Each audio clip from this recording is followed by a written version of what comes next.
नमस्कार दोस्तों, मैं सोनू अहलावत स्वागत करता हूं आपका राइजिंग भारत के एक और नए सेशन में। गाइस 28 अक्टूबर को इजराइल ने अचानक से गाजा के ऊपर एयर स्ट्राइक कर दी, जिसमें बताया जा रहा है कि अब तक 104 से ज्यादा लोगों की मौत हो चुकी है, जिसमें गाजा का बड़ा बड़ा infrastructure, hospital, school, colleges, offices, buildings जिनको दोबारा से भी रिबिल्ड किया गया था, वो सारा का सारा तहस नहस हो चुका है। तो काफी भारी नुकसान हुआ है इजराइल की इस एयर स्ट्राइक से। तो अब ग्लोबल मीडिया में भी एक ही सवाल उठ रहा है कि why did Israel launch air strike on Gaza, यानी कि अचानक से इजराइल ने गाजा के ऊपर एयर स्ट्राइक क्यों कर दी और क्यों इजराइल के प्रधानमंत्री नेतन्याहू ने एकदम से ऑर्डर दे दिया पावरफुल स्ट्राइक का कि गाजा के ऊपर पावरफुल स्ट्राइक करी जाए, हम पीछे नहीं हटेंगे। जबकि आपको पता ही होगा 10 अक्टूबर 2025 को गाजा यानी कि हमास और इजराइल के बीच में सीज फायर हो गया था, शांति समझौता हुआ था, जिसमें मीडिएशन के तौर पर कौन थे? डोनाल्ड ट्रंप थे। डोनाल्ड ट्रंप ने भी गारंटी ली थी और इनके बीच में समझौता कराया था, सीज फायर कराई थी, जिसमें लगभग 20 से ज्यादा पॉइंट्स की एक एडवाइजरी भी जारी करी गई थी कि पहले कोई भी देश यहां पर अटैक नहीं करेगा, साथ ही जो बॉडीज वगैरह हैं इजराइल के सैनिकों की हमास के पास वो वापस लौटाएगा। साथ ही हमास ने भी अपने सैनिकों की बॉडी की रिक्वेस्ट करी थी, जिसमें इजराइल ने लगभग 195 के आसपास बॉडीज हमास को लौटा भी दी थी। तो फिर अचानक से ऐसा क्या हुआ कि सीज फायर के बाद इजराइल ने गाजा के ऊपर एयर स्ट्राइक कर दी? क्या इजराइल ने सीज फायर का उल्लंघन किया है? हमास तो इजराइल के ऊपर यही आरोप लगा रहा है कि इजराइल ने सीज फायर का उल्लंघन किया, लेकिन अब मजे की बात यह है कि उल्टा इजराइल भी यही हमास के ऊपर आरोप लगा रहे कि पहले हमास ने सीज फायर का उल्लंघन किया है, शुरुआत हमास ने करी थी। तो चलिए समझते हैं आखिर मुद्दा है क्या।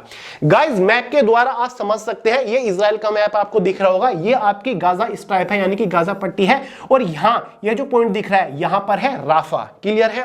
ये यहां पर गाजा सिटी पड़ती है, तो ये जो पूरी गाजा स्ट्राइप है यहां पर ही तो जो हमास मिलिटेंट ग्रुप है पैलेस्टाइन का वो यहां पर एक्टिव है। क्लियर है? इनकी जो मिलिट्री यूनिट्स है वो यहीं पर है सारी की सारी। समझ गए गाइस? ये मुद्दा तो आपको पता ही है, पिछले कई सालों से चला आ रहा है, दोनों देशों के बीच में विवाद काफी टाइम से छिड़ा हुआ है। अब सवाल उठता है कि इजराइल ने गाजा के ऊपर अटैक क्यों किया? क्यों इस अटैक में 104 लोगों की मौत हो चुकी है? क्योंकि यहां पर हमास के जो हेल्थ मिनिस्टर है उनका कहना यह है। क्लियर है? तो गाइस अब इजराइल ने गाजा के ऊपर अटैक क्यों किया? इजराइल का कहना है कि शुरुआत करी थी गाजा ने 27 अक्टूबर को, यानी कि एयर स्ट्राइक से पहले दिन राफा में इजराइल का एक सैन्य अधिकारी, एक सैनिक को मारा गया। क्लियर है? हमास के लोगों के द्वारा। कहां पर? राफा। मैंने आपको अभी बता दिया था राफा। गाइस आपको पता होगा जब युद्ध की शुरुआत हुई थी पहले 2023 में, जो इजराइल की सेना थी वो राफा क्या यहां तक आधे तक पहुंच चुकी थी। ठीक है? और जब 10 अक्टूबर को शांति समझौते में सीज फायर में एडवाइजरी जारी करी गई तो हमास ने यह रिक्वेस्ट करी थी कि जो गाजा की सेना है वो वापस जाए, यानी कि वापस लौटे। अब धीरे धीरे स्टेप बाय स्टेप सेना पीछे लौट रही थी। ठीक है? अब इजराइल कह रहा है कि 27 अक्टूबर को हमारे सैन्य अधिकारी को यहां पर मारा गया। दरअसल हुआ क्या था, 7 अक्टूबर 2023 को जब युद्ध का टाइम चल रहा था तो हमास ने इजराइल में घुसकर इजरायली सैनिकों को होस्टेजेस बना लिया था और गाजा में लेकर आ गए थे। ठीक है? जिसमें से कुछ सैनिकों को यहां पर मार दिया गया था। लेकिन हमास का कहना यह है कि जब इजराइल ने एयर स्ट्राइक करी थी गाजा के ऊपर तब मलबे के नीचे दबकर उनकी मौत हुई थी। तो ये जो होस्टेजेस की डेड बॉडी थी, इनकी डिमांड कर रहा है इजराइल कि हमारे जो सैनिक है होस्टेजेस थे उनकी बॉडी हमें वापस मिल जाए। ठीक है?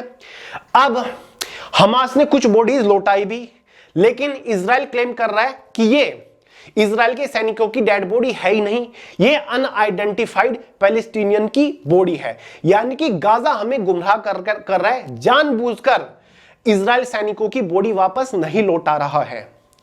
जबकि हमास कह रहा है कि हम बॉडी ढूंढ रहे हैं, हम सही बॉडी प्रोवाइड करा रहे हैं, क्योंकि जो बहुत सारी बॉडीज हैं वो इंफ्रास्ट्रक्चर के अंदर, मलबे के अंदर दबी हुई है। और आपको पता होगा जब सीज फायर हुआ था 10 अक्टूबर को, तो इजिप्ट ने अपने हाईटेक इक्विपमेंट्स, बुलडोजर वगैरह, क्रेन वगैरह भी, जेसीबी वगैरह भी प्रोवाइड कराई थी हमास को, ताकि इजराइल के जो सैनिकों की डेड बॉडीज है वो मलबे में से निकाली जा सके जल्दी से जल्दी।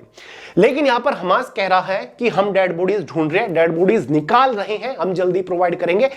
अभी 2-3 दिन पहले एक वीडियो वायरल हुआ था हमास का, हमास की हरकत का।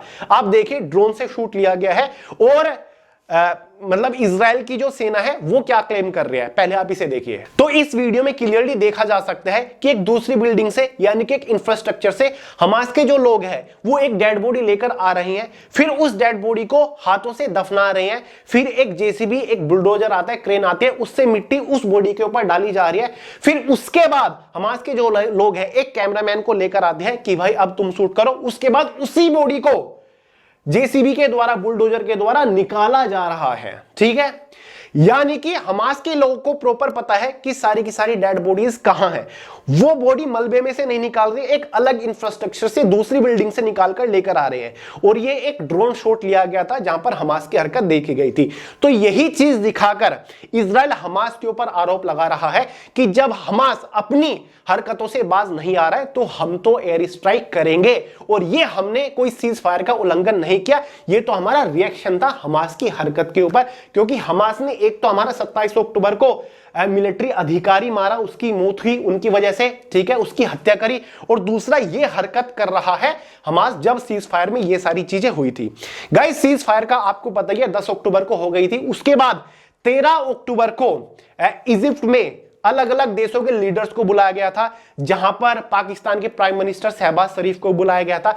शहबाज शरीफ ने अमेरिका के राष्ट्रपति डोनाल्ड ट्रंप की शान में बड़े बड़े कसीदे भी पढ़े थे, उनकी झूठी तारीफ भी करी थी। हालांकि भारत के पीएम मोदी जी को बुलाया गया था, मोदी जी वहां पर नहीं गए थे। ठीक है, तो मीडिएशन में एक तो कौन था, राष्ट्रपति डोनाल्ड ट्रंप थे, जिन्होंने इन दोनों देशों के बीच में सीज फायर कराई। साथ ही इजिप्ट भी था और कतार भी था। ठीक है, ये 3 देश थे, 2 देश सपोर्ट में थे, और राष्ट्रपति डोनाल्ड ट्रंप ने यहां पर इनकी सीज फायर कराई थी। तो अब जब राष्ट्रपति से पूछा जा रहा है, डोनाल्ड ट्रंप से पूछा जा रहा है कि सीज फायर का उल्लंघन किसने किया और क्यों किया है, तो डोनाल्ड ट्रंप का कहना यह है कि ये सीज फायर का कोई उल्लंघन नहीं है, ये तो जस्ट एक रिएक्शन है। ठीक है, ये तो रिएक्शन है जो कि इजराइल ने दिया है, जवाब दिया है एक तरीके से, क्योंकि हमास ने यहां पर शुरुआत करी थी। और ये कोई मतलब ऐसी कोई सीज फायर का उल्लंघन नहीं हुआ है। इतनी छोटी मोटी चीजें तो होती रहती हैं, छोटी मोटी चीजें तो हो रही हैं। ठीक है, ये कोई बड़ी बात नहीं है। तो ऐसा कह के पीछा छुड़ा है यहां पर राष्ट्रपति डोनाल्ड ट्रंप ने, क्योंकि 13 अक्टूबर को इजिप्ट में खड़े होके जोर जोर से शोर मचाया गया था कि हां, हमने वो रुकवा दी है, हमास और इजराइल की सीज फायर हमने करा दी है, डोनाल्ड ट्रंप ही सब कुछ है, डोनाल्ड ट्रंप यहां पर देशों का वार रुकवा रहे हैं, इनको पीस के लिए नोबेल प्राइज दिया जाना चाहिए। तो जब सीज फायर का यहां पर उल्लंघन हो रहा है तो डोनाल्ड ट्रंप यहां पर छुपते नजर आ रहे हैं। तो भाई ये है पूरा का पूरा मुद्दा। बाकी आपको पता ही है कि गाजा और पैलेस्टाइन यानी कि और इसका जो है इजराइल का क्या विवाद है, सालों से ये चलता आ रहा है।